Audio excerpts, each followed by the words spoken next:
De Lisa Bevere. Capítulo 10. O poder da confissão. Quando eu viajo e dou palestras, muitas mulheres queridas compartilham comigo que, antes de me ouvir falar e antes de enxergar a si mesmas no espelho da minha vida, não se haviam dado conta do tamanho de sua ira. Muitas vezes choram e contam que não vem a hora de ir para casa, pedir perdão e recomeçar.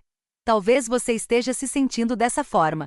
Talvez tenha percebido de si mesma em minhas palavras e anseia por recomeçar. Você imagina que este livro foi parar em suas mãos por acaso? Não, creio que foi pelo propósito divino. Quando encontramos outro cristão cuja vida foi tocada em uma área que corresponde à nossa necessidade, a fé cresce e a esperança se renova. Colocamos o pé na água, e nosso coração trêmulo pergunta: Deus, é o Senhor que está falando? Há algo que o Senhor pode fazer por mim? Pode me perdoar e me purificar de todo o meu pecado e de toda a minha culpa? Posso ousar sonhar com a possibilidade de que o Senhor transforme a raiva que sinto hoje em ira piedosa? Essa pode ser uma área que seu Espírito Santo ocupará em minha vida, a fim de que o Senhor seja glorificado pela forma que lido com conflitos? A todas essas perguntas e a quaisquer outras que seu coração hesitante venha fazer, o Pai Celestial responde: sim. Nós temos um auxiliador. Eu já estive onde você está. Embora não tenha visto seu rosto e não saiba seu nome, sei que não somos tão diferentes. Afinal, a Bíblia diz: não sobreveio a vocês tentação que não fosse comum aos homens. E Deus é fiel, Ele não permitirá que vocês sejam tentados além do que podem suportar. Mas quando forem tentados, Ele lhes providenciará um escape para que o possam suportar. 1 Coríntios 10:13. Você jamais enfrentará um problema que ninguém tenha enfrentado antes. No entanto, Satanás gosta de nos isolar e de acusar cada uma de nós. Ele sussurra mentiras como: você é a única que tem dificuldade com essas coisas. Está sozinha. Ninguém é tão horrível quanto você. Eu sei disso porque, como você, também ouvi essa mentira. Deus não age com parcialidade. Isso significa que Ele não favorece esta ou aquela pessoa quando se trata de suas promessas e de sua palavra. Então Pedro começou a falar: agora percebo verdadeiramente que Deus não trata as pessoas com parcialidade, mas de todas as nações aceita todo aquele que o teme e faz o que é justo. Atos 10, 34 e 35. Nosso Pai Celestial acolhe cada um de seus filhos que se aproxima dele com um coração humilde e obediente. Lembre-se de que o Senhor não aceita os orgulhosos e arrogantes, mas sim, os quebrantados e contritos. Ele não ouve os independentes, nem os que acham saber de tudo. Ele ouve aqueles que esgotaram seus próprios recursos e se cansaram de tentar. A esses exauridos e quebrantados, Ele faz o seguinte convite: se algum de vocês tem falta de sabedoria, peça a Deus, que a todos dá livremente de boa vontade, e lhe será concedida. Tiago 1:5. Reconhecer nossa falta de sabedoria é em si mesmo um ato de humildade. Temos de reconhecer que tentamos de tudo com nossas próprias forças, mas falhamos. Quando nos cansamos de jogar a culpa em outras pessoas sem encontrar a liberdade, quando estamos prontas para renunciar a todas as acusações, podemos nos achegar tranquilamente a nosso Pai, que não olha para nossas imperfeições nem procura nossas falhas. Ele enxerga além de todas as nossas tentativas frustradas e sonda os lugares mais profundos de nosso coração. Ande na luz. Se, porém, andamos na luz, como Ele está na luz, temos comunhão uns com os outros, e o sangue de Jesus, seu Filho, nos purifica de todo pecado. 1 João 1:7. O que significa andar na luz, como Ele está na luz? Para responder a essa pergunta, temos de considerar um versículo anterior, 1 João 1:5. Deus é luz, nele não há treva alguma. Deus não apenas anda na luz, Ele é luz. Essa luz não emana de uma cobertura exterior, mas irradia de seu ser. Não há escuridão em nenhuma parte dele. É um conceito difícil de imaginar e mais ainda de visualizar. Tudo o que vemos tem algum tipo de sombra. As únicas fontes de luz que conhecemos provocam sombras. O apóstolo João não estava se referindo a uma fonte de luz de origem externa, que brilha fora de nós ou ao nosso redor. Antes, ele estava falando da luz que vem de dentro de nós. Não estava se referindo à luz física, mas à luz de nosso espírito, embora no céu, como aconteceu com Moisés, talvez seja fisicamente visível. Andamos na luz neste mundo de sombras e escuridão ao viver com pureza de coração. Removemos áreas de trevas de nossa vida ao permitir que o sangue de Jesus nos purifique. Essa purificação restaura e mantém nossa comunhão com outros cristãos e com Deus. Mas se afirmarmos que estamos sem pecado, enganamo-nos a nós mesmos, e a verdade não está em nós. 1 João 1:8. Como afirmamos que estamos sem pecado? A maioria de nós faz isso sem perceber. Quando nos justificamos, jogamos a culpa em outras pessoas ou inventamos desculpas para nosso comportamento, afirmamos, em essência, que somos irrepreensíveis. Podemos observar essa dinâmica em nossas conversas. Sinto muito. Sei que não deveria ter feito. Mas você me tira do sério quando faz isso. A maioria de nós conhece bem essa linha de raciocínio. De uma forma ou de outra, seguimos esse roteiro desde a infância. Esse não é, contudo, um pedido de desculpas. É uma forma de responsabilizar as outras pessoas. Não assumimos responsabilidade por nossas ações nem nos arrependemos delas. Estamos apenas dizendo, sinto muito, mas você me irrita. A culpa é sua. Você me fez ficar com raiva e acabou sofrendo as consequências. Eu não tive escolha. Você me fez perder as estribeiras. De acordo com 1 João 1:8, quando seguimos esse roteiro e afirmamos que estamos sem pecado, enganamos a nós mesmas, e a verdade não está em nós. Uma coisa é conhecer a verdade, outra bem diferente vivê-la. Os fariseus eram especialistas na letra da verdade, mas faltava-lhes o espírito da verdade. Lemos em Salmos 119 e 105, A tua palavra é lâmpada que ilumina os meus passos e luz que clareia o meu caminho. Os fariseus tinham grande conhecimento, mas andavam em trevas. Jesus os chamou de sepulcros caiados cheios de ossos dos mortos. Por fora pareciam iluminados, mas por dentro estavam cheios de escuridão e do fedor da morte. Por meio de seus cargos e da realização de rituais, justificavam sua cobiça e a forma cruel que usavam a palavra de Deus. Cobriam-se de falsidade. No entanto, Deus não está à procura de cargos ou rituais. Não se impressiona com títulos ou com o louvor de homens. Ele quer mãos limpas e coração puro, obtidos por meio de humildade, transparência e honestidade. Se confessarmos os nossos pecados, Ele é fiel e justo para perdoar os nossos pecados e nos purificar de toda injustiça. 1 João 1:9. Jesus purifica aqueles que confessam. Trata-se, mais uma vez, de uma referência a andar na luz. A confissão faz incidir luz sobre um problema. Confessar é reconhecer, relatar, responsabilizar-se e admitir, aceitar ou descarregar um peso. Quando confessamos, deixamos de arrastar conosco o peso das trevas, assumimos responsabilidade e aceitamos nossa parcela de culpa. Tenho de admitir que houve ocasiões em que inventei desculpas até mesmo para Deus. Senhor, sei que isso não deveria ter acontecido, mas esta pessoa me faz perder a compostura. Quando faço isso, não estou pedindo misericórdia nem purificação, estou me justificando. E saio da presença de Deus ainda me sentindo suja e ofendida. A culpa e a condenação me seguem como sombras, e a escuridão encobre meu caminho. Mas quando reconhecemos abertamente não apenas nossas ações, mas também nossas motivações, podemos ser purificadas de toda injustiça. Deus perdoa nossos pecados e nos purifica.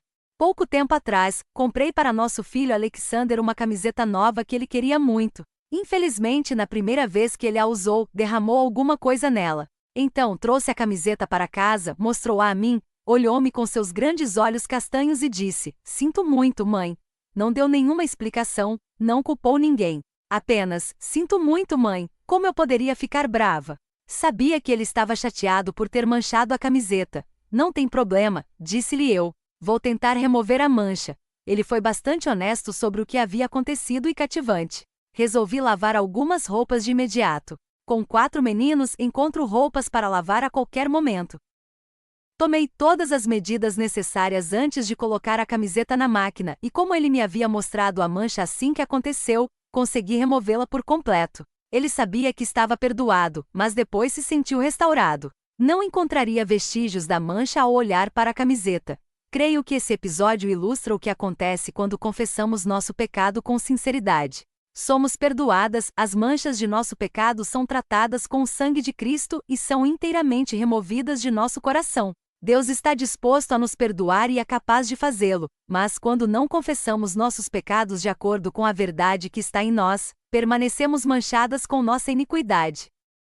Culpar outras pessoas e criar justificativas são sinais de arrogância na vida do cristão. A palavra de Deus diz que não há nenhum justo, nenhum sequer. Portanto, se afirmarmos que não temos cometido pecado, fazemos de Deus um mentiroso, e a sua palavra não está em nós. 1 João 1:10. Se afirmamos que não temos pecado, contradizemos a palavra de Deus, pois todos pecaram e estão destituídos da glória de Deus. Romanos 13:23. Quando chamamos de fraqueza aquilo que Deus chama de pecado, dizemos que ele é mentiroso. Quando afirmamos que é impossível obedecer a sua palavra, segundo a qual não há tentação que não possamos vencer em Cristo, contradizemos Deus e fazemos dele um mentiroso. É fundamental que sejamos honestas diante dele e mostremos o que temos de melhor e de pior. Não há segredo ou motivação sombria em nosso coração que ele desconheça. Ele nos conhece melhor do que nós mesmas. Portanto, confessar não é uma questão de informar a Deus, mas de negar a nós mesmas e concordar com a palavra de Deus que diz a verdade. Muitas vezes, a confissão pode ser dolorosa, como foi para mim quando vislumbrei pela primeira vez a desgraça que era a minha raiva em todas as suas expressões. Talvez você esteja sentindo uma dor parecida neste momento, e talvez tenha medo de não conseguir mudar. Verdade seja dita, muito provavelmente você não conseguirá mudar. Sem a palavra de Deus e a intervenção dele, a maioria de nós tem grande dificuldade de mudar os próprios hábitos. Você já tentou com suas próprias forças e falhou. Agora é hora de deixar Deus fazer as coisas do jeito dele. É importante não imaginar o que Deus pode fazer no futuro com base naquilo que você fez no passado. Deus não é limitado por nossas falhas, quebrantadas e entregues. A Bíblia diz: Deus se opõe aos orgulhosos, mas concede graça aos humildes. Tiago 4:6. Não conheço ninguém que gostaria de sofrer oposição do Rei dos céus e da terra. De acordo com outra tradução, Deus resiste aos orgulhosos. Não sei quanto a você, mas eu não quero que Deus resista nem se oponha a mim. Quero ser quebrantada e entregue a Deus, o que só é possível com a ajuda dele. Para que isso aconteça, porém, tenho de me humilhar por meio de arrependimento, confessar abertamente não apenas minhas ações, mas também minhas motivações e, portanto, apresentar quaisquer trevas presentes em meu coração, aceitar o perdão divino e seu processo de limpeza e purificação. Portanto, submetam-se a Deus. Resistam ao diabo, e ele fugirá de vocês. Tiago 4:7. Depois de nos submetermos a Deus, podemos resistir ao diabo, e ele certamente fugirá. Depois de submeter a Deus nosso coração, nosso passado e nossos erros, é hora de resistir ao diabo. Uma vez que deixamos de justificar nossa raiva ou de culpar as outras pessoas por ela, não dependemos mais de nossa justiça, mas da justiça de Deus. Saímos do âmbito da justiça própria e daquilo que fizemos ou que outros fizeram contra nós. Entramos no âmbito da luz, em que a justiça se baseia no que foi feito em nosso favor. Quando nos humilhamos, despojamo-nos dos trapos sujos da justiça própria e revestimos-nos da justiça de Cristo e da autoridade que ela provê. Será necessário resistir ao diabo quando ele contar mentiras e fizer acusações. Ele não deixará de nos acusar só porque nos arrependemos de nossos pecados e os confessamos. Ele continuará a trazer à tona nossas falhas do passado. Muitas vezes, somos tentadas a ruminar essas acusações por algum tempo. No meu caso, antes de aceitar a misericórdia de Deus ao verdadeiramente negar a mim mesma e confessar meu pecado, eu procurava me castigar. Esse castigo autoimposto assumia várias formas, descreverei apenas algumas a seguir. Eu me castigava ao recusar o perdão. Talvez você esteja se perguntando como é possível agir assim, tendo em conta que Jesus nos perdoa generosamente. Eu não me permitia confessar o que havia feito enquanto não me sentisse suficientemente culpada. Essa demora possibilitava que a vergonha e a condenação se infiltrassem e tomassem o lugar do convencimento de pecado que eu havia experimentado inicialmente. Quando então, por fim, eu confessava, não era uma confissão autêntica, era algo mais parecido com um pedido de desculpas. São coisas diferentes. Confessar versus desculpar-se. Você percebeu que quando descreve confissão anteriormente neste capítulo, não mencionei pedir desculpas? Há uma grande diferença entre os significados originais desses termos. A definição de desculpar-se abrange desculpa, defesa, justificação, explicação e apologia. Lembre-se de que a apologética é a defesa de uma crença. Portanto, um exemplo clássico de pedido de desculpas é: sinto muito, mas você me tirou do sério. Ou, peço desculpas, mas não consegui me controlar. Ou ainda, lamento, mas não foi minha culpa. A condenação e a culpa pesavam tanto sobre mim que parecia mais atraente me desculpar do que confessar meu pecado. A confissão é irrestrita, enquanto o pedido de desculpas é condicional. Talvez nos pareça surpreendente que os termos desculpa ou desculpar-se nem sequer ocorram na Bíblia, além de pedir desculpas a Deus. Eu também pedia desculpas às outras pessoas. Confissões, por sua vez, preparam o terreno para o perdão, pois reconhecem que ele é necessário. Desculpas não. Quanto mais adiamos a confissão a Deus, mais profundamente a culpa fica gravada em nossa alma. Não é muito diferente da mancha na camiseta de meu filho. E se ele tivesse ficado com vergonha e não tivesse trazido a camiseta manchada para mim de imediato, mas a tivesse escondido debaixo da cama ou simplesmente jogado no cesto de roupas sujas? A mancha teria tido tempo suficiente para se fixar nas fibras do tecido e teria sido bem mais difícil removê-la. E o que as ações dele teriam mostrado? Se ele tivesse escondido a camiseta de mim, eu teria imaginado que ele havia ficado com medo da minha reação e que me considerava injusta. Se ele tivesse jogado a camiseta no cesto sem mostrar o que havia acontecido, talvez eu não tivesse visto a mancha antes de colocar a roupa na máquina, o que também teria permitido que ela se fixasse no tecido. Ao levar a camiseta para mim de imediato, ele mostrou que acreditava que minha reação não seria exagerada e que eu faria todo o possível para remover a mancha. Deus quer que nos acheguemos a Ele com essa atitude. Sem fé é impossível agradar a Deus, pois quem dele se aproxima precisa crer que ele existe e que recompensa aqueles que o buscam. Hebreus 11:6. Eu me alegrei de ver que meu filho me mostrou a camiseta de imediato. Ter fé não é apenas crer em Deus, também é crer que ele é bom e justo, e que recompensa aqueles que o buscam diligentemente. Não quero limitar a ideia de diligência somente a trabalho, pois abrange muito mais do que isso. Inclui constância, paciência, dedicação, esforço e zelo. Alguém que se volta para Deus continuamente é um exemplo de diligência. Autopunição. Eu também me castigava ao recordar minhas falhas repetidas vezes e me repreender com severidade por causa delas. Como você pode ter sido tão burra? Lisa, você continua cometendo os mesmos erros, ninguém é tão ruim quanto você. Ninguém tem lutas como as suas.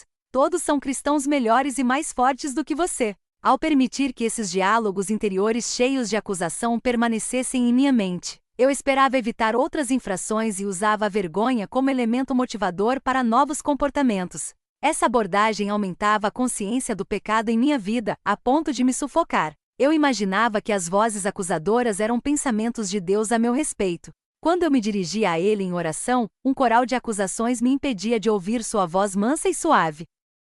Eu pedia desculpas a Deus e ao meu marido repetidamente, mas, enquanto as palavras saíam de minha boca, eu me sentia condenada a repetir meus erros. No entanto, da primeira vez que confessei meus erros e renunciei a eles, eu vi a luz no fim do túnel escuro. Percebi que não encontramos a saída de um túnel ou de uma caverna escura quando olhamos para as trevas, mas, sim, quando nos movemos em direção à luz. Confissão e não desculpas é o que nos leva em direção à luz. Outra forma de autopunição era permitir que essa culpa se infiltrasse em meu relacionamento com meu marido e com Deus.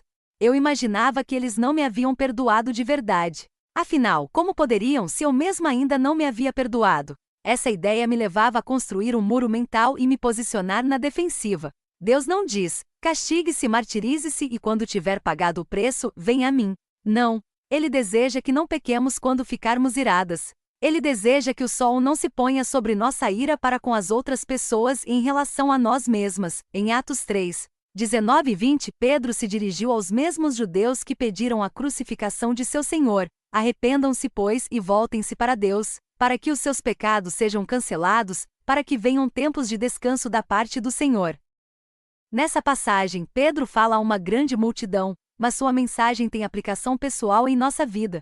Quando nos arrependemos, em vez de nos desculpar, nossos pecados são cancelados e nós experimentamos descanso no relacionamento com o Senhor. Somos lavadas de toda a impureza. Não há nada mais refrescante do que um banho completo. Tratamos de nossa confissão a Deus, em seguida, falaremos sobre nossa confissão às outras pessoas. Pai Celestial, dirijo-me ao Senhor em nome de Jesus. Agradeço porque o Senhor abriu meus olhos. Deixarei de apenas pedir desculpas. Confessarei minha parcela de responsabilidade. Permitirei que o Senhor remova todas as manchas. Agradeço porque não restará nenhum vestígio delas. Agora peço ao Senhor que me revigore. Sopre o vento de seu espírito sobre os ossos secos de minha vida. Lave-me com a água de sua palavra.